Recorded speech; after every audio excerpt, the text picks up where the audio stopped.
ठीक है, एक एग्जाम्पल हमने किया और जहाँ पर मैंने आपको बताया कि कैटलॉगिंग में किस प्रकार से प्रैक्टिकली आपको जो है कार्ड बनाना होगा।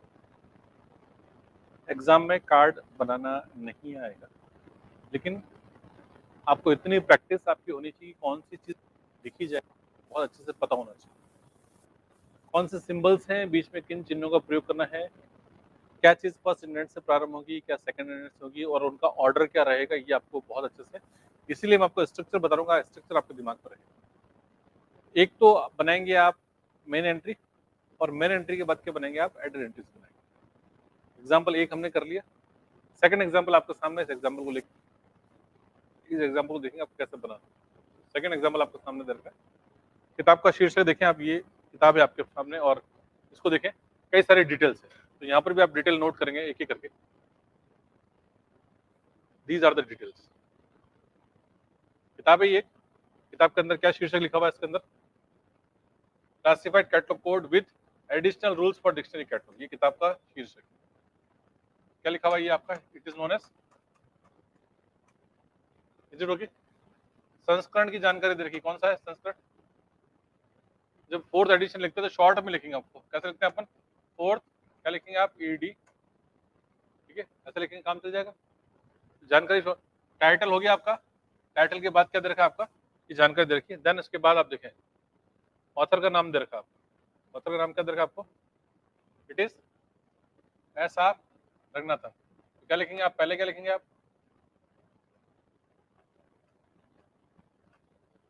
Ranganathan comma S, is it okay. ये लिखेंगे आप इस प्रकार से, एक रंगनाथन लिखेंगे, फिर क्या लिखेंगे आप, ऐसा लिखेंगे।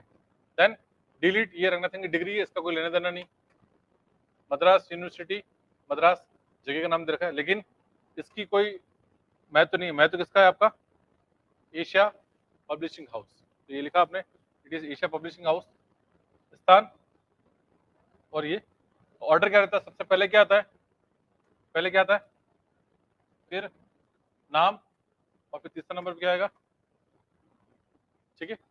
कैसे लिखते हैं ऑर्डर पता है आपको, इस प्रकार से हम डालेंगे इसके अंदर, यहाँ पर हम लोग ऑर्डर लिखेंगे, दैट्स एन इंपॉर्टेंट, ये आपने लिखा। देन इसके बाद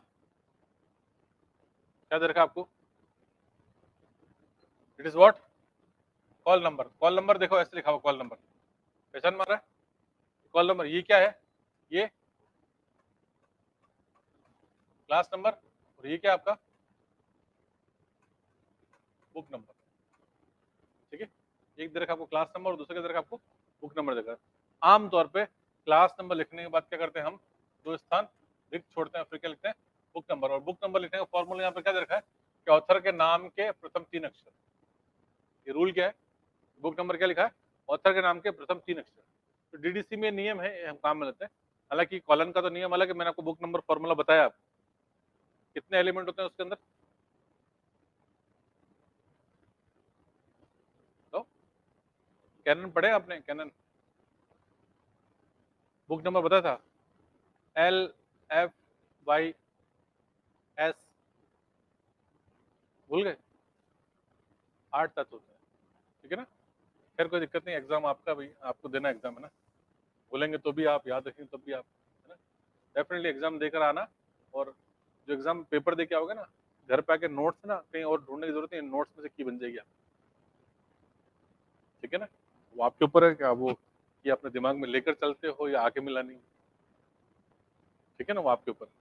खैर, सो कॉल नंबर लिखा हुआ, कॉल नंबर यानी कि क्लास नंबर, और साथ में क्या दे रखा, बुक नंबर। एक और चीज हम जोड़ते हैं कॉल नंबर के अंदर, तीसरी कौन सी होती है, कलेक्शन नंबर, यहाँ नहीं दे रखा, जरूरत नहीं है उसकी, हमने लिखा। देन उसके बाद क्या दे रखा है, एक्सेशन नंबर है, पेजेस की संख्या दे रखी है आपको, किताब की साइज दे रखी है आपको, और क्या दे रखा, ISBN number, is it okay. अब इसके बाद रखा एचटीपी, एचटीपी का मतलब half title page, half title page पे और जानकारी दे रखी, क्या दे रखा है, the book was publish under the Madras library association series, और सीरीज का नंबर कितना है, यानी कि इसमें सीरीज की एंट्री भी बनेगी, ठीक है। देन क्या देखा, इट इंक्लूड, इफ नहीं, ये क्या इट है, इट इंक्लूड सम इलस्ट्रेशन, यानी कि इलस्ट्रेशन यानी कि इस किताब के अंदर चित्रण सामग्रियां भी है, ओके। ये पुस्तक से संबंधित महत्वपूर्ण जानकारी है। Is it okay? फिर से देखें, किताब का टाइटल, संस्करण, जो जो चीजें आपकी काम की है वो बता। पहली चीज क्या काम की, टाइटल, दूसरी चीज क्या है, संस्करण, तीसरी चीज क्या रखी है, ऑथर का नाम, चौथी चीज क्या रखी है, प्रकाशक की जानकारी, दिख रहा है आपको। देन उसके बाद कॉल नंबर दे रखा है, यहाँ पर पांचवी जानकारी ये दे रखी है, एक्सेशन नंबर दे रखा है, छठी जानकारी दे रखी है, पेजेस की संख्या, साइज, ISBN, ये फिजिकल डिस्क्रिप्शन दे रखा है, सारी जानकारी, और ये दे रखी है आठवीं सीरीज की जानकारी दे रखा है। बस ये किताब के ऊपर समझ, इन समस्त जानकारियों को काम में लेते हुए आपको कैटलॉग कार्ड बनाना है। क्लियर? कार्ड बनाते हैं अपन, इसको काम में लेते हैं ना, कार्ड बनाएंगे। कार्ड कैसे बनेगा आप देखते हैं, ये कार्ड आपका बना हुआ, ठीक है।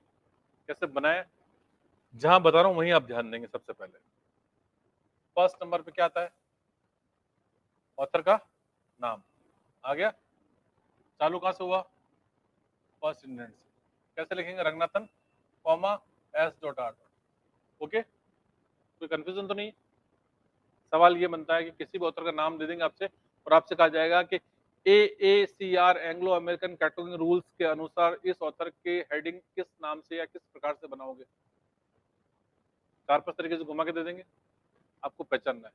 सरनेम पहले आएगा, कॉमा लगेगा, फिर आपका मेन नेम आपका, ये तरीका है। Is it okay? Next, first के बाद क्या सेकंड क्या है आपका, बॉडी सेक्शन है। बॉडी में क्या लिखते हैं सबसे पहले, यहां से शुरू होगा, टाइटल, टाइटल क्या देखा, classified catalogue code with additional rules for dictionary catalogue, पूरा का पूरा टाइटल आएगा। टाइटल समाप्त होने के बाद क्या करते हैं अपन, स्लैश, फिर ऑथर का नाम लिखते हैं, जैसा है वैसा लिखते हैं। तो क्या लिखेंगे, बाय S.R. रंगनाथन। क्लियर? एक जानकारी समाप्त, तो फिर क्या लिखेंगे आप, ओके। देन इसके बाद संस्करण की जानकारी दे रखी, लिखेंगे 4th एडिशन, हो गया। जानकारी समाप्त,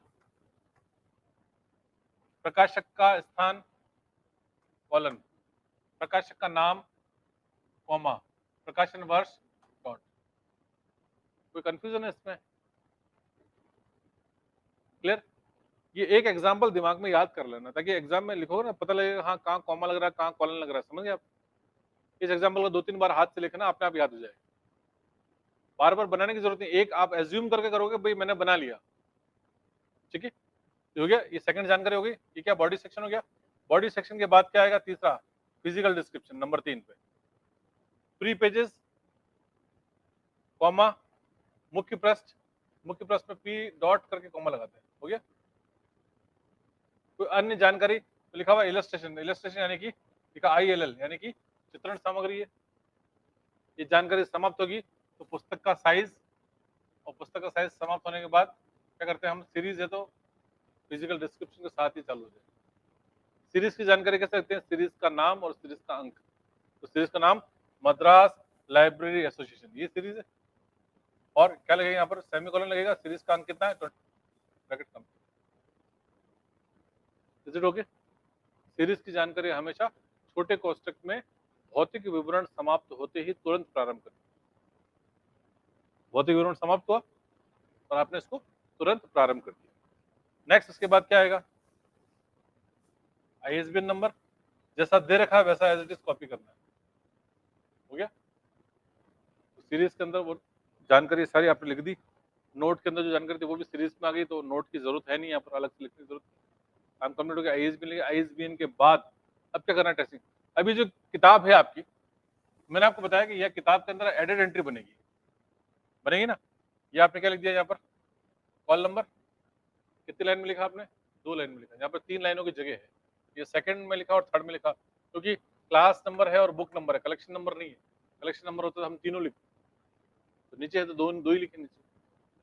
क्लियर? एक्सेशन नंबर दे रखा था, यहाँ इन दोनों के बीच में हमने क्या लिख दिया, एक्सेशन नंबर लिख दिया। अब बात ये आ रही है कि ये जो देखिए मैंने आपको शुरुआत में बताया था, आप पढ़ रहे हैं AACR, Anglo American cartoon rules पढ़ रहे हैं। AACR के अंदर मैंने आपको बताया था कि 4 तरह की एंट्री बनती है, ठीक है। पहली मेन एंट्री, सेकंड आपकी, थर्ड आपकी एनालिटिकल, और चौथी आपकी रेफरेंस एंट्री, ठीक है। एक ही बात है, रेफरेंस को एनालिटिकल को, है ना। सेकंड नंबर पे क्या बनेगी आपकी, आइडेंटिटी बनेगी, है ना। फिर उसके बाद एक एनालिटिकल बनाएंगे, एक रेफरेंस एंट्री बनाएंगे, 4 तरह की एंट्री बना रहे हैं। फर्स्ट एंट्री मेन एंट्री तो बन गई आपकी। मेन एंट्री बनने के बाद अब एडेड एंट्री पर विचार करेंगे। तो एडेड एंट्री मैंने आपको 5 तरह की बताई, author, title, subject, series, collaborator, ठीक है। ऑथर एडेड एंट्री तब बनेगी जब पुस्तक का ऑथर एक से ज्यादा है। तो क्या इसका ऑथर एक से ज्यादा है? नहीं बनेगी। तो उन 5 में से एक तो गई, अब कितनी बची? 4। क्या कहलाती? सेकंड वाली कौन सी है? टाइटल। तो इसकी टाइटल बनेगी, हर एंट्री की टाइटल एडेड एंट्री बनेगी, क्योंकि मेन एंट्री पे आमतौर पे हम लोग क्या करते हैं, लेखक के नाम से बनाते हैं। तो टाइटल को भी विशेषता मिले या उसको महत्व मिले, तो इसके उसके महत्व के लिए हम लोग क्या करते हैं, एक बनाते हैं सेकंड। तो इसकी एक बनेगी टाइटल, एक बनेगी सब्जेक्ट। टाइटल और सब्जेक्ट आमतौर पर बनती है, टाइटल सब्जेक्ट बनेगी। तो उसके बाद क्या आता है? सीरीज। तो ये सीरीज भी है, उसकी क्या बनेगी? सीरीज भी बनेगी। कोलैबोरेटर, सहकारक, इसमें कोई सहयोगी है नहीं, किसी का नाम दे नहीं रखा रंगनाथन के अलावा, तो वो नहीं बनेगी। तो एडेड एंट्री 5 में से कितनी बनेगी? इसकी 3 बनेगी। कौन कौन सी बनेगी? टाइटल, सब्जेक्ट और सीरीज। तो 3 एंट्री बनेगी। तो 3 एंट्रीज का नाम, तो यानी कि हमने कहा था कि जब आप मेन एंट्री बनाएंगे तो मेन एंट्री के अलावा जितनी अन्य प्रविष्टियां बनेगी, उन अन्य प्रविष्टियों की जानकारी भी मुख्य प्रविष्टि में लिखनी होगी, ट्रेसिंग के रूप में होगा। तो उसकी कितनी बनेगी? 3।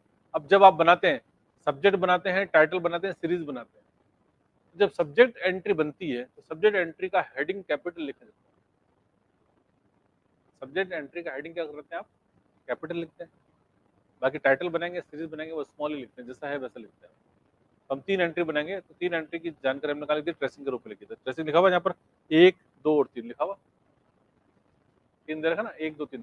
फर्स्ट क्या दे रखा है आपको? Classified catalogue code.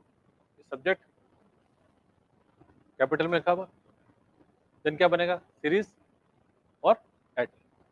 हो गया। तो टाइटल की जगह टाइटल लिख दिया हमने, सीरीज की जगह सीरीज लिख दिया, लेकिन सब्जेक्ट एडेड एंट्री में सब्जेक्ट हेडिंग लिखते हैं। क्लियर? ट्रेसिंग बन गई 3। अब एडेड एंट्री किस प्रकार से बनती है उसकी जानकारी देखते हैं ना। यहाँ पर ये तो अगर एडेड बनानी, अब देखिए एडेड एंट्री कैसे बनानी, ठीक है। एडेड एंट्री बनाने के लिए अपन क्या करेंगे, ये आपका पहले एडेड एंट्री कौन सी है, देखें आप ऊपर हेडिंग देखें आप, क्या लिखा हुआ? मेन एंट्री का फॉर्मेट आपको समझ में आ गया। अब मैं बात किसकी कर रहा हूँ? एडेड एंट्री की बात कर रहा हूँ। क्लियर? एडेड एंट्री बनाएंगे, जैसी मेन एंट्री बनती है वैसी एडेड एंट्री बनानी पड़ती है, ठीक है। ये कार्ड दिखने में छोटा है लेकिन छोटा है नहीं, क्योंकि मैंने छोटा बनाया है क्योंकि जानकारी इतनी है। बाकी जितनी लंबाई है, जितनी चौड़ाई है, उतनी ही है। ऐसा नहीं है कि ये 7.5 सेंटीमीटर, 12.5 सेंटीमीटर की जगह 4-5 सेंटीमीटर, ऐसा नहीं है। कार्ड तो उतना ही है, ठीक है। एडेड एंट्री जब आप बनाते हैं तो एडेड एंट्री में आपको क्या क्या ध्यान देना पड़ता है? देखिए इस एग्जाम्पल में आप एडेड एंट्री कितनी बना रहे हैं आप? पहले ही एडेड एंट्री कौन सी है? जब सब्जेक्ट एडेड एंट्री बनाते हैं, आपको जितनी भी एडेड एंट्री बनानी होती है, जैसे आपने मेन एंट्री बनाई वैसे आप, जैसे 3 एडेड एंट्री बनानी है तो 3 कार्ड और बना लो। और 3 कार्ड में करना क्या है? सबसे पहला काम क्या है? यहाँ पर लिखोगे आप, जैसा क्लास नंबर है वैसे लिख दोगे आप। देन जैसा ऑथर का नाम लिखा हुआ वैसे ही वही लिख दोगे आप। लिख दिया आपने। इसके अलावा जो बॉडी सेक्शन है, बॉडी सेक्शन की पहली लाइन लिखना, पूरी लाइन वहां तक खत्म करना, और बाद में क्या लिख देना नीचे, समझ गए?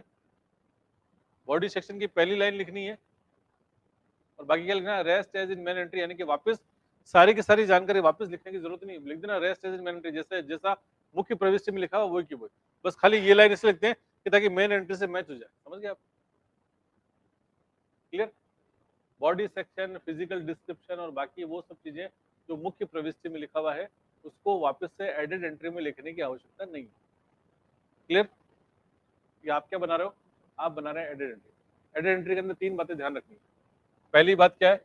जहां कॉल नंबर लिखा हम कॉल नंबर लिख देंगे, जहां हेडिंग लिखा हुआ वहीं हेडिंग लिखेंगे, और जहां पर लिखा हुआ ये मेन एंट्री, आपको जो बॉडी सेक्शन है body section as it is लिख देंगे, केवल एक लाइन लिखेंगे और बाकी क्या लिख देंगे, rest is in main entry, यानी कि वही समझ जानकारी जो मेन एंट्री में लिखी है वो हूबहू एज इट इज, बस लिखना नहीं है, बस खाली ये लाइन लिखनी, समझ गए आप, काम हो गया। ये आइडेंटिटी बनानी है आपको, कितनी आइडेंटिटी बनेगी, तीन में से आपने कौन सी बनाई है, पहली आइडेंटिटी कौन सी है, सब्जेक्ट आइडेंटिटी बनाते हैं तो सब्जेक्ट हेडिंग लिखेंगे, सब्जेक्ट हेडिंग यहाँ से लिखना, दिख रहा है आपको, कहाँ से प्रारंभ हो रहा है, तीसरे इंडेंट प्रारंभ, इज इट ओके, है ना, ऐसे लिखना है आपको।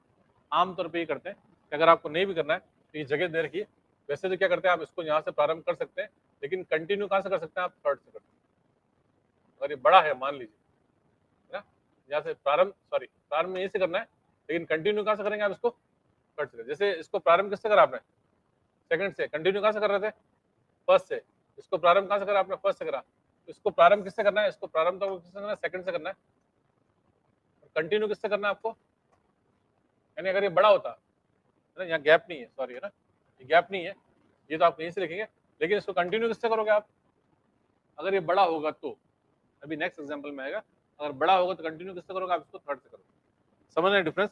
आपने क्या बनाया, सब्जेक्ट आइडेंटिटी बनाई, सब्जेक्ट आइडेंटिटी के लिए यहाँ तो आपको वही लिखना है एज इट इज, ये जो जगह ऊपर की जो जगह खाली है, इस जगह में क्या लिखोगे आप, सब्जेक्ट हेडिंग लिखोगे, सब्जेक्ट हेडिंग क्या लिखा आपने, क्लासिफाइड कैटलॉग कोड, और सब्जेक्ट आइडेंटिटी जब भी बनाएंगे सब्जेक्ट हेडिंग को आपको कैपिटल में ही लिखना है।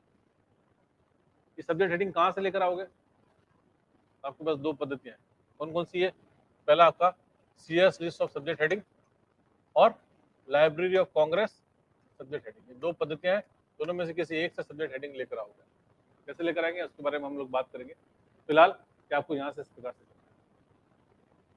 ठीक है, क्लियर, ये बनाना आपको, आपने बना लिया, कितनी आइडेंटिटी बनाएंगे आप, तीन, पहली कौन सी है, ठीक है, सब्जेक्ट के बाद सेकंड कौन सी है, टाइटल कैसे बनाना है, ये देखा आपको टाइटल, वही चीजें, क्या क्या करेंगे आप यहाँ पर, पहला काम, दूसरा काम और तीसरा सेम, अब क्या करना है, इसको चालू यहाँ से करेंगे, चालू किससे करेंगे, सेकंड से, और कंटिन्यू किससे करेंगे, इज इट ओके, टाइटल आपने एज इट इज लिखा, classified catalogue code with additional rules, और कंटिन्यू किससे करा आपने, थर्ड से करा, तो आप इसके लिए थर्ड इंटेंट बनता है कि अगर आप एडिट एंट्री बनाएंगे और एडिट एंट्री के अंदर आप टाइटल लिखेंगे, तो जो भी आप एडिट एंट्री का हेडिंग लिखेंगे अगर वो बड़ा है तो कंटिन्यू थर्ड से होगा, क्लियर, कौन सी एडिट एंट्री बन गई आपकी, ठीक है, अब इस प्रकार से, क्लियर, पहली कौन सी होगी, सब्जेक्ट, दूसरी होगी टाइटल, थर्ड कौन सी है, सीरीज कैसे बनानी, सीरीज भी देखें आप, सीरीज में क्या करना आपको, आइडेंटिटी का वही फॉर्मेट है, क्या करना सबसे पहले, कॉल नंबर, हेडिंग, बॉडी, चालू किससे होगा, जहाँ से सेकंड से चालू होगा आपको, कंटिन्यू है ना, क्या लिखा, मद्रास लाइब्रेरी एसोसिएशन, लास्ट में क्या लिखा आपने, सेमीकोलन और सीरीज, ठीक है, बन जाएगा, क्या बना लिया आपने, एडिट एंट्रीज बना ली, कोई डाउट, एक बनेगी मेन एंट्री और बाकी बनेगी एडिट एंट्री, जब भी एडिट एंट्रीज आप लोग बनाएंगे, बनाने का तरीका मैंने आपको बता दिया कि आपको किस प्रकार से बनाना, तो फिर से देख लें आप, एडिट एंट्रीज बनाई आपने, पहली कौन सी है आपकी, ठीक है, सब्जेक्ट से पहले आपने, ये तो मेन एंट्री, मेन एंट्री में तो कोई डाउट नहीं, मेन एंट्री में देखिए जहाँ पर जहाँ क्लास नंबर में लिखेंगे, ये हेडिंग लिखेंगे और ये लिखा ना क्लासिफाइड कैटलॉग कोड विद, क्या लिख देंगे, rest is in main entry, तो ये जो समझ जानकारी आप यहाँ पर लिख रहे हैं इनको बार बार एडिट एंट्रीज में लिखने की जरूरत नहीं है, समझ गए आप, एक लाइन लिख देंगे, rest is in main entry, हो जाएगा, ये आपने बना लिया, देन इसके बाद क्या बनेगा, सब्जेक्ट, सब्जेक्ट में आपको वही काम करना है, सब्जेक्ट में आपको सब्जेक्ट हेडिंग लिखेंगे वो कैपिटल लिखना है, बाकी अन्य टाइटल की बनाएंगे या कोई और सीरीज की बनाएंगे उसमें आपको स्मॉल ही लिखना है, आपको कैपिटल नहीं लिखना, जितनी भी एडिट एंट्री बनेगी उसमें से केवल सब्जेक्ट एडिट एंट्री का सब्जेक्ट हेडिंग आएगा और विषय शीर्षक आएगा, तो विषय शीर्षक को आपको कैपिटल में लिखना पड़ेगा, और इस विषय शीर्षक की जानकारी आप मुख्य प्रविष्टि में भी विषय शीर्षक के रूप में ही लिखेंगे, आपने मेन एंट्री बने तो यहाँ पर लिखा, यहाँ पर ये लिखा, क्या लिखा आपने, classified catalogue code plus next क्या लिखा आपने, सेकंड एंट्री किसकी बनेगी, टाइटल की, और थर्ड किसकी बनेगी। ट्रेसिंग के रूप में आप वो जानकारी लिखते हो कि एक कार्ड के अंदर और कितने अन्य कार्ड बनेंगे, 2 बनेंगे, 3 बनेंगे, 4 बनेंगे, उनकी ट्रेसिंग आप यहाँ पर लिखेंगे। क्लियर। तो सब्जेक्ट पहला बनाया, सब्जेक्ट, सब्जेक्ट हेडिंग आएगा, देन उसके बाद क्या बनेगा, टाइटल बनेगा, और टाइटल के बाद क्या बनेगा आपका series. Is it okay, continue, समझ में आया। नाउ देखिए अब कुछ बात करते हैं, और यहाँ ACR के अंदर जो नियम है इसको हम लोग क्या बोलते हैं, यूनिट कार्ड सिस्टम कहते हैं। यूनिट कार्ड सिस्टम देखें आप, लिखा हुआ यूनिट कार्ड सिस्टम, इकाई पत्रक प्रणाली लिखा हुआ। इकाई पत्रक प्रणाली में करते क्या है, तो आप ACR 2R में इतर प्रविष्टियों के लिए इकाई पत्रक अर्थात यूनिट कार्ड सिस्टम को अपनाया जाता है। तो ये भी आपने करके देख भी लिया, जिसके अंतर्गत जितनी अतिरिक्त प्रविष्टियां बनानी होती है उतने ही हम लोग पत्रक तैयार करते हैं, तथा प्रत्येक पर शीर्षक सेकंड इंडेंट से अंकित किया जाता है। करते हैं आप, शीर्षक कहां से कर रहे हैं आप, सेकंड इंडेंट से कर रहे हैं, और उसको कंटिन्यू कहां से कर रहे हैं आप, थर्ड से कर रहे हैं। Is it okay. केवल शीर्षक के पश्चात बॉडी सेक्शन में क्या लिखते हैं, वो rest as in main entry. तो इस पद्धति को क्या कहते हैं, इस पद्धति को कहते हैं यूनिट कार्ड सिस्टम कहते हैं। समझे आप, मतलब आपने मेन एंट्री बना ली, और एक बार मेन एंट्री बन गई तो फिर एडिट एंट्री बनना आसान है। एग्जाम में सवाल भी आता है, जो बच्चे एग्जाम देते हैं, फोटो ओपन के बच्चे एग्जाम दिया लोगों ने ना, उसमें 16 नंबर की एंट्री आती है, इसमें से 12 नंबर की तो मेन एंट्री आती है और 4 नंबर की एडिट एंट्री आती है, क्योंकि मेन एंट्री अगर सही बन गई तो एडिट एंट्री अपने आप सही बनी जाएगी। ठीक है, मेन एंट्री आपने बना ली, मेन एंट्री से ही क्या बनेगा, एडिट एंट्री बनेगा। ठीक है, नेक्स्ट देखिए, अतिरिक्त प्रविष्टियां जो बनती है, हमने कौन कौन सी अतिरिक्त प्रविष्टियां बनाई है उसकी जानकारी मैं आपको दे रहा हूँ। ACR की बात करेंगे तो ACR के अंदर जो अतिरिक्त प्रविष्टियां बनती है, कौन कौन सी बनती है आपकी, ऑथर बनती है, सब्जेक्ट बनती है, टाइटल बनती है, सीरीज बनती है, और इज इट ओके, सारी एंट्रीज आप लोग बनाते हैं, ऑथर, सब्जेक्ट, टाइटल, सीरीज और कोलैबोरेटर। एक एक के ऊपर बात करते हैं। ठीक है, सबसे पहली बात करते हैं ऑथर की, ऑथर एडिटर। हाँ जी बताइए, ऑनलाइन यूजर्स मुकेश जी, कृष्णा यादव और जगमोहन जी, बताइए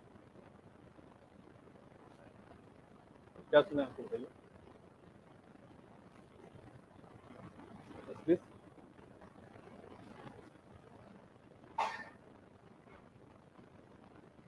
बताइए मुकेश जी।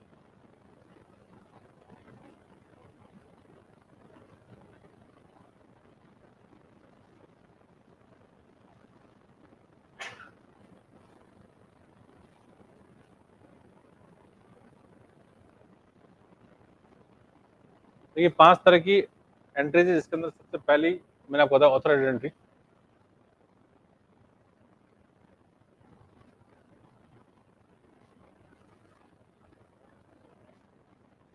फर्स्ट ऑथर है आपका, देन टाइटल है, सीरीज है, सब्जेक्ट है आपका, इनके एंट्रीज बना रहे हैं, एक एक करके इनके ऊपर हम लोग विचार करें।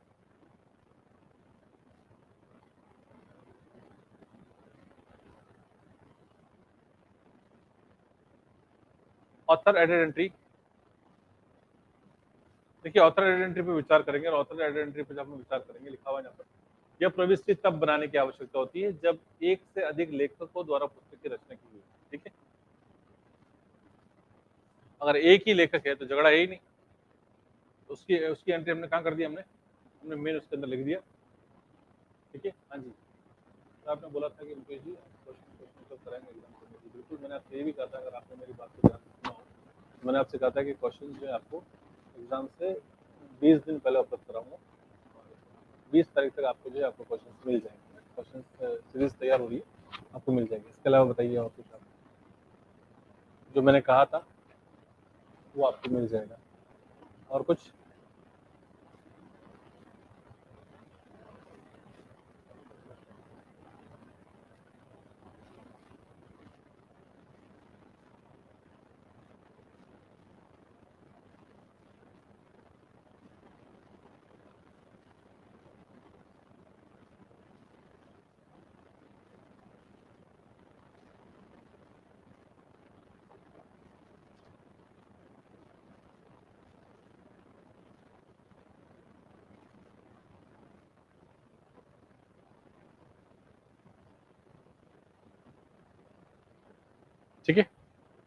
सो 5 तरह की एंट्री। ऑथर की एंट्री कब बनाएंगे? जब हम लोग एक से अधिक ऑथर होगा। अब डिफरेंट केसेस देखिए, इस केसेस के ऊपर सवाल बनते हैं कि जब 2 ऑथर होंगे तब क्या होगा, जब 3 होंगे तब क्या होगा, जब 4 होंगे तब क्या होगा। तो बात समझ में आ रही? जब 1 होगा तो इस पे विचार करेंगे ही नहीं, बात ही खत्म होगी। अब झगड़ा कब प्रारंभ होगा? जब 2 होंगे। 2 में से लिखा हुआ है 2 लेखक में से प्रधान लेखक को पहचान कर। तो 2 अगर 2 ऑथर दे रखे, यहाँ पर आप देखें 2 में क्या होगा, जब 2 ऑथर दे रखे तो आप देखेंगे उनमें से आमतौर पे क्या होता है, किताब के ऊपर जब 2 ऑथर होते हैं, किसी एक ऑथर का नाम बोल्ड में लिखा होता है, किसी का स्मॉल में लिखा होता है, किसी एक ऑथर का नाम अंडरलाइन कर रखा होता है, किसी का नहीं कर रखा होता है, किसी का अगर आप देखेंगे तो किसी में कैपिटल लिखा होगा, किसी में नहीं होगा। ऐसी बहुत सारी चीजें होंगी, उसमें आप देखेंगे आपको अपने आप उसके अंदर दिख जाए। तो आप उसको देखने के बाद आप पता लगा लेंगे भाई किसी को एक को किसी को ज्यादा महत्व दे रखा है या नहीं दे रखा। अगर दे रखा है तो वो क्या है, वो प्रधान है। नहीं दे रखा है तो फिर दोनों बराबर है। अब जो दोनों बराबर है तो उसमें पहला वाला फर्स्ट है, बाकी सेकंड। समझिए मेरी बात को। किताब के मुख्य पृष्ठ पे अगर 2 ऑथर हैं, दोनों का आप देखें, किसी का बड़े फॉन्ट में लिखा हुआ है, किसी का छोटे फॉन्ट में लिखा हुआ है, किसी का कैपिटल है, किसी का स्मॉल है, किसी में अंडरलाइन है, किसी में नहीं है। मतलब किसी एक को अगर देखे तो जो दे रखा उसमें देखने से ही आपको लग जाता है कि किसी को प्राथमिकता दे रखी है, तो वो तो हो गया प्रधान लेखक। और नहीं है, अब जब दोनों बराबर है तो फिर दोनों बराबर में से जो पहला नाम है वो प्रधान है और जो सेकंड नंबर पे वो सेकंड है। समझ गए आप? क्लियर? तो लिखा हुआ है 2 लेखक में से किसको पहचानना आपको? प्रधान लेखक को पहचान कर मुख्य प्रविष्टि एवं अन्य लेखक के नाम से अतिरिक्त प्रविष्टियां बनाई जाए। समझे आप? प्रधान लेखक को पहचानना है, पहचान में आ गया तो ठीक है, नहीं तो जो फर्स्ट है वही प्रधान है। ठीक है, तो प्रधान लेखक से क्या बनाएंगे? मुख्य प्रविष्टि बनाएंगे आप, और अन्य लेखक से क्या बनाएंगे? एडेड एंट्री बनाएंगे। तो जो पहला ऑथर है उससे तो मेन एंट्री बन जाएगी आप, और बाकी सेकंड वाले से क्या बनेंगे आप? एडेड एंट्री बनाएंगे।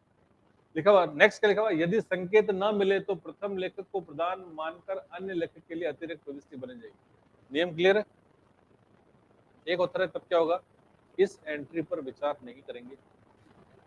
2 है तो जिसको इंपॉर्टेंस दे रखी है उसको पहला, नहीं है तो जो फर्स्ट है वो फर्स्ट है, जो सेकंड है उसको। 2 ऑथर का केस क्लियर है आपको? ठीक है, नेक्स्ट केस नंबर 2। कितना ऑथर है? सवाल आता है एग्जाम में कि 3 ऑथर में क्या करोगे आप? देखो 3 लेखक होने पर प्रधान के अलावा अन्य 2 लेखक की अतिरिक्त प्रविष्टियां बनाई जाएगी। क्लियर?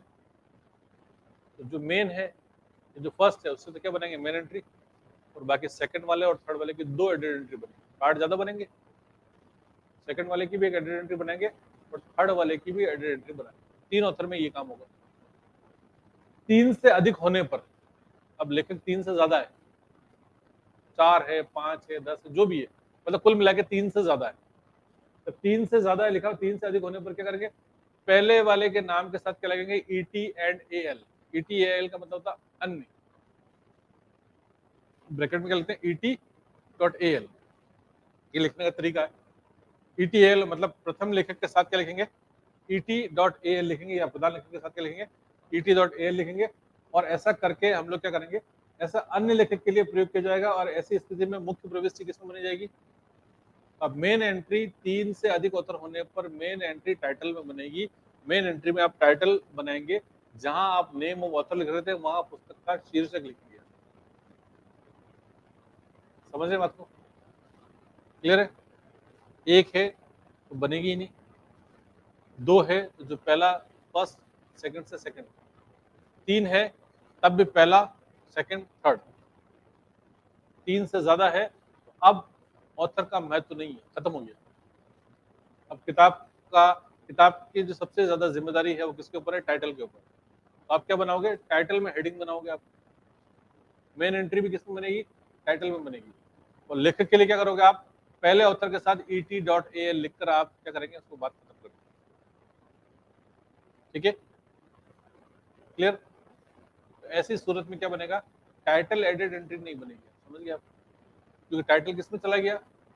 मेन एंट्री में चला गया, तो आपको टाइटल एडेड एंट्री नहीं बनेगी। ठीक है, नेक्स्ट एक और चीज इंपॉर्टेंट है, ये है आपका तीसरा केस है। तीसरा केस जो देखा आपको क्या देखा, सूडोनिमस ऑथर। सूडोनिमस का मतलब क्या होता है, छद्म नामधारी। कई बार क्या होता है, बहुत सारे लेखक ऐसे होते हैं जो क्या करते हैं, अलग अलग नाम से अलग अलग कृतियां प्रकाशित करते हैं, होता ना। कभी होते हैं ये स्टोरी राइटर होते हैं, तो क्या करते हैं, अलग अलग नाम से या अपना उपनाम रखकर चीजें लिखते हैं। जैसे आपने नाम सुना होगा प्रेमचंद।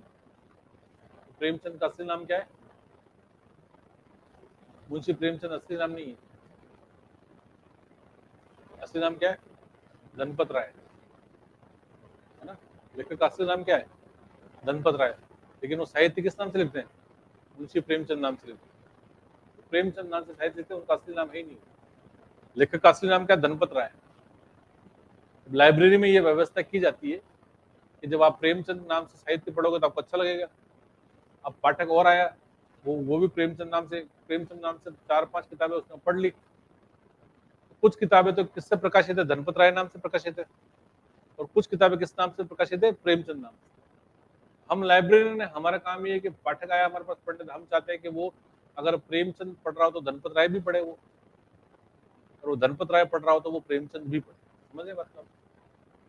अपना काम तो यही है ना। तो एक नॉर्मल जो पाठक है वो नहीं पहचानता, लेकिन आप तो पहचान दो ना। हमारा काम ये है कि हम उसको, अगर धनपत राय पढ़ रहा है तो हम उसको संदर्भित करें प्रेमचंद की तरफ, और प्रेमचंद पढ़ रहा है तो हम उसको रेफर करें धनपत राय की तरफ। हम लोग तो इसके लिए हम एक अतिरिक्त प्रविष्टि बनाते हैं, और उस अतिरिक्त प्रविष्टि का नाम क्या है, रेफरेंस एंट्री का। समझ गए आप? मैंने कहा ना 4 तरह की प्रविष्टि बनती है, main entry, header entry, reference entry और एनालिटिक। रेफरेंस एंट्री कब बनती है वो बता रहा हूँ। क्लियर? कब बनेगी, सूडोनिमस ऑथर। सूडोनिमस यानी कि छद्म नाम, यानी कि अपने किसी अन्य नाम से लिखा हुआ यहाँ पर। इसके अंतर्गत पाठक को किसी शीर्षक से संबंधित अन्य लेखों की ओर निर्देशित किया था। यानी कि पाठक क्या करते हैं, हम लोग अन्य लेखक की ओर निर्देशित करते हैं। एक से अधिक नाम वाले लेखक या छद्म नामधारी लेखक की स्थिति में पाठक को इन लेखकों की अन्य कृति को और संदर्भित करना या रेफर किया जाता है। इसके लिए हम सी एंड सी ऑल्सो अंकित करके नई प्रविष्टि बनाते हैं। समझे आप? इसके लिए एक और कार्ड बनाएंगे अपन, एक और कार्ड बनेंगे। वो कार्ड कैसा बनेगा वो बता रहा हूँ। तो एग्जांपल दिया मैंने, यहाँ पर कार्ड ऐसा बना, देखा आपको क्या लिखा हुआ, धनपत राय, सी प्रेमचंद, और एक और कार्ड बनेगा प्रेमचंद सी धनपत राय। समझ गए? धनपत राय, प्रेमचंद और प्रेमचंद धनपत राय। ये क्या बनेगा, ये क्या कहलाएगा आपका, रेफरेंस एंट्री कहलाएगा। Is it okay? Reference entry में क्या होता है, आप संदर्भित कर रहे हैं, अब बता रहे हैं कि जो धनपत राय है वही क्या है, प्रेमचंद, और जो प्रेमचंद है वही धनपत राय। ठीक है, नेक्स्ट। ऑथर के बाद क्या बनाते हैं आप, ठीक है, ऑथर बना लिया आपने। अब क्या बनाना है, आप सब्जेक्ट, सब्जेक्ट हेडिंग बनाते हैं। अभी आपने बनाया सब्जेक्ट, सब्जेक्ट आइडेंटिटी बनाने के लिए आपके पास 2 प्रकार की चीजें हैं। आप सब्जेक्ट आइडेंटिटी आप अपने मन से नहीं बनाओगे, आपको सब्जेक्ट आइडेंटिटी बनाने के लिए विषय शीर्षक की आवश्यकता होगी।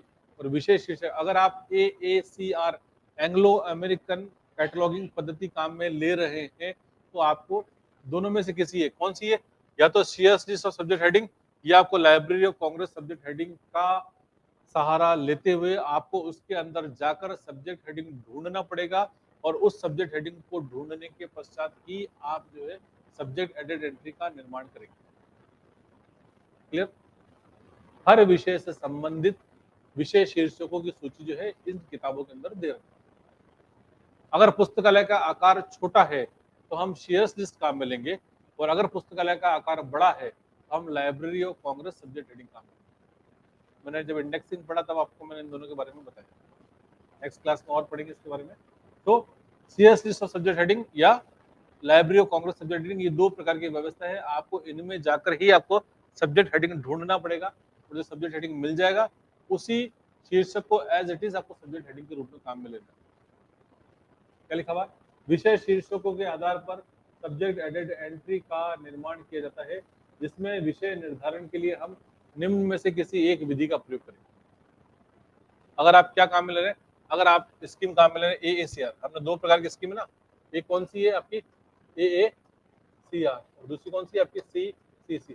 अगर CCC काम में ले रहे हैं तो इसके लिए आप करेंगे chain procedure,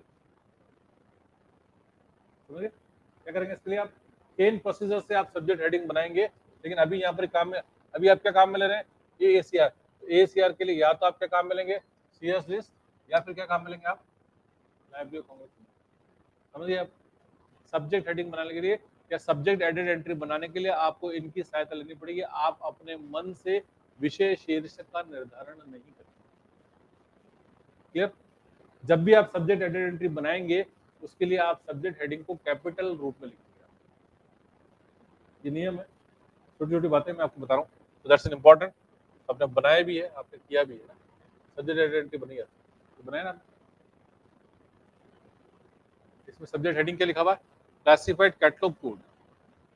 classified catalogue code क्या सब्जेक्ट हेडिंग है। ये कैसा लिखेंगे आप, पहली बात तो आप कैपिटल में लिखेंगे, मन से नहीं लेकर आएंगे। कहाँ से लाएंगे, या तो आप लाइब्रेरी ऑफ कांग्रेस से लाएंगे या शेयर्स लिस्ट से लेकर आएंगे, तभी आप बनाएंगे, अपने मन से नहीं।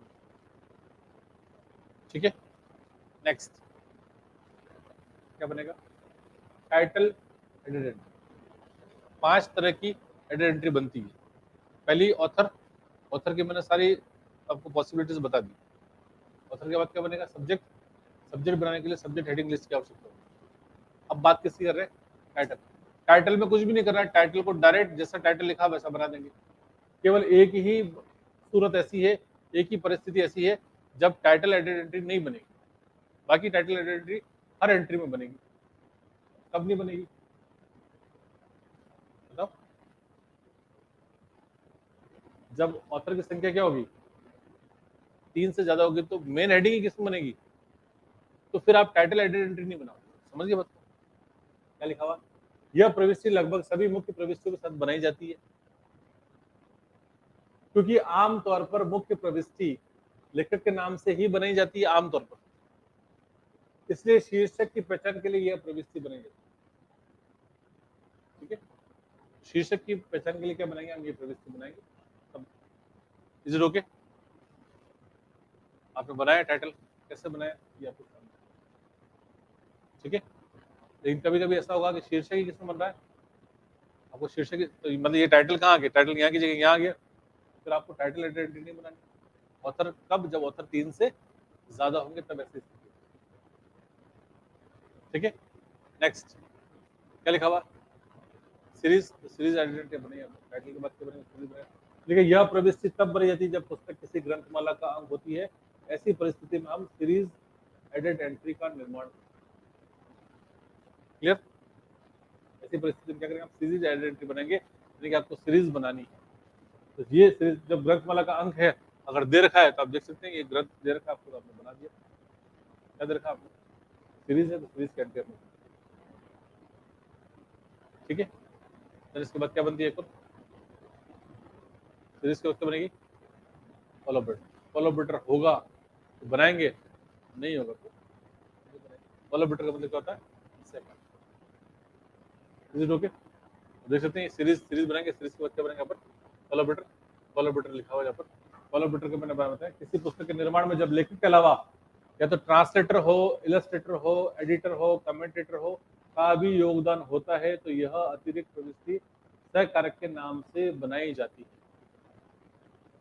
होगा तो बनाएंगे और नहीं होगा तो नहीं बनाएंगे। इज इट ओके, क्लियर है। तो यहाँ पर आपका जो था इट इज AACR यानी कि एंग्लो अमेरिकन कैटलॉगिंग रूल्स जो है मैंने आपको बता दिया, और प्रैक्टिकली कैसे आपको बनाना है उसके बारे में बताया, क्लियर है। ठीक है, एक बार फिर से जो आपने पढ़ा उसको अपन रिवाइज करते हैं फास्ट ट्रैक पर, उसको बंद कर दीजिए।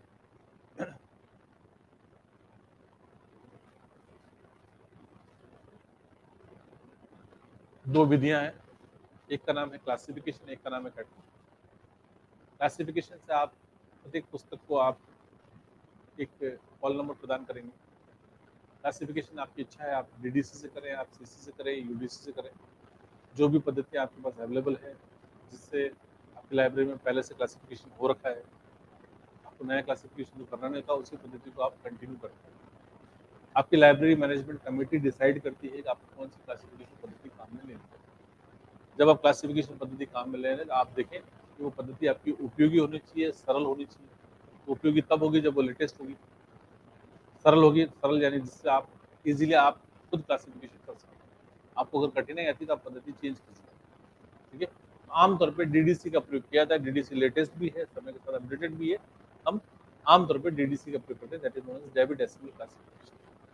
क्लासिफिकेशन कर लिया, प्रत्येक पुस्तक के ऊपर आपने क्रमांक संख्या डाल दी, आपने लाइब्रेरी को अरेंज कर दिया, दुकान को आपने सजा दिया क्योंकि आपको सर्विसेज देनी है, आपने सब कुछ कंप्लीट कर लिया। अब पाठक आपके पास आता है, आपसे कोई चीज़ मांगता है तो आप एक पाठक आ रहा है आपके पास, आप चीज़ दे देंगे, दूसरा आ रहा है आप उसको दे देंगे। लाइब्रेरी आपकी बहुत बड़ी है, आपके पास कलेक्शन भी बहुत ज़्यादा है, तो लोग भी आपके पास ज़्यादा आएंगे, जब ज़्यादा आएंगे तो भीड़ होगी, तो आप सर्विसेज कैसे दे पाएंगे। आपने सारी व्यवस्था ही इसलिए करी है कि आप न्यूनतम समय में अच्छी और बेहतर सर्विसेज दे पाएँ। हमने क्या करते हैं, जितनी भी लाइब्रेरी हमने मेहनत करी, हमने अपने स्टाफ को लगाया और हमने प्रत्येक पुस्तक से संबंधित महत्वपूर्ण जानकारियों के आधार पर हम लोग क्या बना देंगे, कार्ड बना देंगे। और सारे कार्ड्स किसमें कर दिए, हमने ड्रॉर में रख दिए। जैसे ही यूजर एंटर कर रहा है तो हमने उससे क्या कहा कि आप या तो ऑथर से ढूंढना चाहते हैं तब भी आप टाइटल कार्ड पर चले जाएं, वहाँ ढूंढ लें, ऑथर ढूंढ लें, टाइटल ढूंढ लें, सब्जेक्ट ढूंढ लें, कोलैबोरेटर ढूंढ लें, सीरीज ढूंढ लें। सारे कार्ड हमने बना रखे हैं, सारे कार्ड देख लें, वहाँ जो कार्ड आपको समझ में आता है, इससे आपको ये सुनिश्चित हो जाएगा कि आपको वो पुस्तक चाहिए, तो आपको उसको कार्ड ढूंढना हम सिखा देंगे। तो एक बार ढूंढेगा, दो बार ढूंढेगा, अपने आप उसकी आदत हो जाएगी, वो ढूंढ लेगा। कार्ड उसने ढूंढ लिया, उस कार्ड के ऊपर कॉल नंबर लिखा हुआ कि आपने जितने भी कार्ड बनाए सबसे साइड में क्या लिख रखा, आपने कॉल नंबर लिख रखा। तो हमने उससे कह दिया कि जो कार्ड समझ में आ जाए, यानी कि जो पुस्तक आप सुनिश्चित कर लें कि जो सामग्री आपको चाहिए उसका कॉल नंबर लिखे हैं। जो लाइन आपके पास लग रही है वो आपसे ये मांगे कि मुझे इस ऑथर की चाहिए, इस सब्जेक्ट की चाहिए, इस टाइटल की चाहिए, बेटर है कि वो आपसे कहे कि मुझे कॉल नंबर चाहिए। तो आपके लिए सरल क्या हो गया, कॉल नंबर सरल हो गया। कॉल नंबर अगर आपने मान लीजिए लाइब्रेरी अटेंडेंट को दे दिया, आपने पियोन को भी दिया कि इस कॉल नंबर की किताब लेकर आओ, तो पूरी लाइब्रेरी जमी भी किससे, कॉल नंबर से। वो निश्चित स्थान पर जाएगा, वो कॉल नंबर से उठा के किताब लाके आपको इजी हो गया। मतलब किताब को ढूंढना कितना सरल हो गया कि आपने पूरा अगर सारी चीजें व्यवस्थित कर दी। तो लाइब्रेरी के अंदर यही अरेंजमेंट है। क्लासिफिकेशन और कैटलॉगिंग हम लोग लाइब्रेरी में करते ही इसलिए कि हजारों किताबों में से भी आप सुनिश्चित किताब को आप न्यूनतम समय में ढूंढ के निकालें, ये लाइब्रेरी साइंस करती है। आपको उसकी आवश्यकता पहचान नहीं है आपको करना। अब जब आप क्लासिफिकेशन करते हैं तो क्लासिफिकेशन हमने तीन चीजें पढ़ी। आप डीडीसी से कर सकते हैं, आप यूडीसी से कर सकते हैं, आप सीसी से कर सकते हैं। यहाँ जब हम कैटलॉगिंग की बात कर रहे हैं तो कैटलॉगिंग में दो चीजें आपके पास कौन कौन सी है, एक आप कर सकते हैं एएसीआर से कर सकते हैं और एक आप कर सकते हैं सीसीसी से कर सकते हैं। अभी फिलहाल हम एएसीआर देख रहे हैं। एएसीआर यानी कि एंग्लो अमेरिकन कैटलॉगिंग रूल्स की बात करते हैं। तो एंग्लो अमेरिकन कैटलॉगिंग रूल्स को अपनाते हुए हम कार्ड बनाते हैं। तो कार्ड बनाएंगे तो एएसीआर में 4 तरह के कार्ड बनाएंगे, main entry, header entry, reference, analytic. Main entry कैसे बनती है मैंने आपको बता दिया। मेन एंट्री में 8 चीजें हैं, 8 चीजें कहाँ का लिखनी है और किस प्रकार से लिखनी है आपको मैंने बता दिया। हेडिंग लिखना है, बॉडी लिखना है, फिजिकल डिस्क्रिप्शन लिखना है, सीरीज लिखना है, नोट लिखना है, देन उसके बाद आईएसबी लिखना है, ट्रेसिंग लिखना है और आपको कॉल नंबर लिखना है। वो आठ चीजें। कार्ड में कौन सी चीज कहाँ लिखनी है, कब कॉमा लगाना है, कब हाइफन लगाना है, कब डॉट लगाना है, मैंने आपको बताया। 2 एग्जाम्पल बताया, उन दोनों एग्जाम्पल को अगर आप ध्यान से देखेंगे तो आपके दिमाग में स्ट्रक्चर बैठ जाएगा। एग्जाम में सवाल ऐसा ही आएगा जिससे ये पता चलेगा कि आपने एंट्री बनाई है या नहीं बनाई। तो आप 1-2 बार प्रैक्टिस कर लेंगे तो आपका काम हो जाएगा। आपको पता चल जाएगा कि फिजिकल डिस्क्रिप्शन के बाद नोट आता है, सीरीज से पहले आता है, सीरीज के बाद आता है, कहाँ लिखते हैं, फर्स्ट यूनिट से क्या लिखते हैं, सेकंड यूनिट से क्या लिखते हैं, थर्ड यूनिट कब काम आता है, हेडिंग में कितनी लाइनें होती है, फर्स्ट यूनिट सेकंड यूनिट के बीच में गैप कितना है, फर्स्ट और थर्ड के बीच में कितना है, तीसरा यूनिट कॉर्नर से कहाँ से चालू होगा, ये सारी चीजें, कार्ड की साइज क्या है, हॉल का बना हुआ, ये सब all this things are there. ये सब चीजें आपने कर लिया, जितनी आप प्रैक्टिस करेंगे आपके दिमाग में बात बढ़ जाएगी। हाँ, आपको तो ऐसा सवाल ही आपको पूछा जाएगा कि अगर आपने प्रैक्टिस कर रखी होगी तो वो प्रश्न का उत्तर आप लिख देंगे। तो ये जो आपने लिखा हुआ है इसको आप प्लेन कागज पर कोशिश कीजिएगा अपने स्वयं अपने हाथ से बनाने की। तो टाइटल टाइटल अगर आपसे पूछे कि टाइटल और सब टाइटल के बीच में कौन से चिन्ह का प्रयोग करते हैं, कॉलन का प्रयोग करते हैं। 1-2 बार आपने कर रखा होगा तो आपको अंदाजा होगा, और नहीं है तो फिर एग्जाम में कॉलन, सेमीकोलन, कॉमा सब एक जैसे लगेंगे चारों चिन्ह। सवाल किसी प्रकार से है कि हम बार बार जब करते हैं हमें आदत हो जाती है कि हाँ title then semicolon, title then semicolon, सब टाइटल, टाइटल सेमीकोलन, सब टाइटल। ऑथर का नाम कैसे लिखना, दिए ऑथर के नाम में सवाल आते हैं। आपको किसी भी ऑथर का नाम देना, आपको बोला कि एसीआर में अगर इसकी एंट्री बनाएंगे इस ऑथर के नाम को किस प्रकार से लिखेंगे। तो मैंने जो आपको सवाल दिए हैं, मैंने आपको जो 5 टेस्ट पेपर दिए उसमें 50-50-50 के 5 सेट है, 250 क्वेश्चन है, उन 250 क्वेश्चन में सारी चीजें आ जाती हैं, समझिए आप, आपका पूरा कंप्लीट सिलेबस कवर होता है, क्योंकि वो 250 क्वेश्चन बहुत इंपॉर्टेंट है। वो एक सवाल में 3-3, 4-4 तरह के क्वेश्चन के कॉन्सेप्ट है, यानी अगर देखेंगे तो 250 क्वेश्चंस के अंदर आप देखें तो ऑलमोस्ट 1000 क्वेश्चन के बराबर सवाल है। अगर आपने उसकी प्रैक्टिस कर ली तो एग्जाम की प्रैक्टिस आपकी 101% हो जाएगी।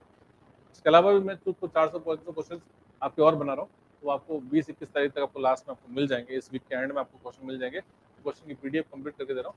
तो वो 250 क्वेश्चन, लेकिन फिर भी वो जो पहले 250 क्वेश्चन दे रखे हैं, दे दैट आर मोर इम्पोर्टेंट, मतलब वो सबसे ज्यादा महत्वपूर्ण। अब जो क्वेश्चन दे रहा हूँ वो दे रहा हूँ कि उसके अगर अगर मान लीजिए कुछ और चीज छूटती है, कुछ और बचता है, तो वो कर लेंगे, वो प्रैक्टिस के लिए है। लेकिन मेन तो वही चीजें आप कर लेंगे तो वो सारी चीजें आपकी हो जाएगी। दैट्स एन इम्पोर्टेंट कि वो आपने कर लिया, टॉपिक पढ़ेंगे, देन उसके बाद आप करेंगे तो आपको इजीली समझ में आएगा। हर सवाल के अंदर एक सवाल पूछा, लेकिन अगर 4 सवाल उनमें से अपने आप बन रहे हैं। मैंने केवल एक सवाल पूछा कि कॉलन की इनमें से मेन क्लास कौन सी है। अगर सवाल बनते हैं तो मैंने आपको पहले बताया कि 42 मेन क्लासेस के और सवाल बन सकते हैं। तो ऐसे 42 क्वेश्चन बनाने का मतलब नहीं बनता। तो कंफर्म है कि एक मेन क्लास पर सवाल आएगा, आपको याद करना है। तो मैंने एक ही प्रश्न के अंदर कर लिया, अब वो मेन क्लास आपसे किसी की भी पूछ ले आपसे। तो थिंग्स आर दैट कि आपने कैटलॉग के लिए, अब हम बात करें एसीआर के। एसीआर के अंदर आपने मेन एंट्री बना ली, मेन एंट्री के सारे सेक्शंस आपको याद होने चाहिए, कौन सी चीज कहाँ लिखनी है और किस तरीके से लिखनी है। फर्स्ट मिनट से कौन सी है, सेकंड मिनट से कौन सी है, थर्ड मिनट से कौन सी है, ऊपर क्या लिखेंगे, नीचे क्या लिखेंगे, आपको एएसीआर का कंप्लीट स्ट्रक्चर आपके दिमाग में होना चाहिए। ठीक है, देन उसके बाद क्या बनेंगे, एडिट एंट्री बनाएंगे। मेन एंट्री के अलावा जब एडिट एंट्री बनाते थे, एडिट एंट्री कितनी तरह की बनती है, 5 तरह की। 5 में पहली कौन सी है, ऑथर की। ऑथर का झगड़ा स्टार्ट होगा जब एक से अधिक ऑथर होंगे, तो अगर नहीं है तो इस एंट्री पर विचार नहीं करेंगे। 2 है तब क्या होगा, 3 है तब क्या होगा, और 4 है तब क्या होगा, या 3 से ज्यादा तब क्या होगा, मैंने बता दिया। ऑथर अगर मान लीजिए किसी छद्म नाम या किसी अन्य नाम से लिखता है तो उसके लिए क्या बनाएंगे आप, उसके लिए रेफरेंस एंट्री बनाएंगे। रेफरेंस एंट्री में आप लिखेंगे उसके अंदर कि जो धनपत राय है वही प्रेमचंद है, और जो प्रेमचंद है वही क्या है, धनपत राय। आप ये हमारा तरीका है कि हम लोग चाहते हैं कि लाइब्रेरी में प्रत्येक पुस्तक को पाठक मिले। ठीक है, तो पुस्तकों को भी मिले। जो किताबें प्रेमचंद नाम से लिखी हुई वो तो मिल जाएगी, लेकिन जो धनपत राय नाम से लिखी हुई है उन पुस्तकों को पाठक नहीं मिल रहा था। हम जो पाठक हमारा आ रहा है, हम उस पाठक को बता रहे हैं कि प्रेमचंद ही धनपत राय था, वो किताब भी पढ़ ले। तो ये लाइब्रेरी का तरीका है ना, पुस्तकों के प्रति हमारा दायित्व है कि प्रत्येक पुस्तक को क्या है, पाठक मिलना चाहिए। तो उसके लिए हम इस प्रकार की एंट्री भी बनाते हैं। ऑथर की एंट्री क्लियर होगी आपको। सेकंड नंबर पे आएगा सब्जेक्ट। सब्जेक्ट की एंट्री बनाने के लिए आपको सब्जेक्ट हेडिंग काम में लेना पड़ेगा। सब्जेक्ट हेडिंग आप अपने मन से चूज नहीं करेंगे, आपके पास या तो शेयर्स लिस्ट होनी चाहिए या आपके पास लाइब्रेरी ऑफ कांग्रेस सब्जेक्ट होनी चाहिए। इनसे ढूंढकर आप सब्जेक्ट एंट्रीज बनाएंगे। इन विषय शीर्षक सूचियां जो है, इनमें सब्जेक्ट हेडिंग जो है बोल्ड, कैपिटल और गहरी स्याही से बोल्ड अक्षरों के अंदर लिखे होते हैं, जिन्हें हमें काम में लेना होता है, और उन अक्षरों को काम में लेके हम सब्जेक्ट एंट्री बनाते हैं। जब आप प्रैक्टिकली करते हैं तो आपको उनकी आवश्यकता होगी। तो जब आप बनाते हैं एग्जाम में, तो आपको बनाने के लिए या तो आपको library of Congress subject heading मिलता है या आपको सीएस लिस्ट मिलती है। Library of Congress subject heading बड़ी है, इसलिए आमतौर पे हमारे यहाँ पर एग्जाम में जो है सीएस लिस्ट और सब्जेक्ट हेडिंग की किताब दी जाती है। आपको उसमें से ढूंढकर लमसम नियरेस्ट सब्जेक्ट हेडिंग ढूंढकर आपको उसे काम मिलना पड़ता है, जिससे आप बना सकते हैं। पहला ऑथर, दूसरा सब्जेक्ट, तीसरा आता है टाइटल। टाइटल आइडेंटिटी, जैसे टाइटल लिखा वैसे टाइटल आइडेंटिटी बनाएंगे। आमतौर पे हर जब भी आप एंट्री बनाते हैं टाइटल आइडेंटिटी आपको बनानी पड़ती है। तब नहीं बनाते जब मेन एंट्री टाइटल में मिल जाएगी, तब आपको आइडेंटिटी बनाने की जरूरत नहीं है। और ऐसा तब होता है जब लेखक की संख्या 3 से ज्यादा होती है। ठीक है, चौथे नंबर पर आता है सीरीज। जैसा सीरीज दर का वैसे सीरीज बनाएंगे। और 5वें नंबर पे क्या आता है, कोलैबोरेटर का। कोलैबोरेटर यानी कि सहकारक की बात करते हैं, सहयोगी की बात करते हैं। अगर कोई सहयोगी है या सहकारक है तो हम उसके नाम से भी एंट्री बनाएंगे, ये बन जाएगी कोलैबोरेटर। क्लियर? तो this is AACR, Anglo American cataloguing tools. ठीक है, नेक्स्ट क्लास में करेंगे CCC, क्लासिफाइड कैटलॉग। एक दो क्लासेस और हैं आपकी, उसके अंदर जो है CCC करेंगे, फिर कैनन्स हैं, और आपका देन एक्रो बचता है, जिसको हम लोग सब्जेक्ट हेडिंग के अंदर हम लोग बात करें चेंज प्रोसीजर करेंगे। ठीक है, तब जाके उसका आपका टॉपिक जा कंप्लीट होगा। ठीक है, तो आज की क्लास में नेक्स्ट क्लास में मुझे कंटिन्यू। ठीक है, थैंक यू।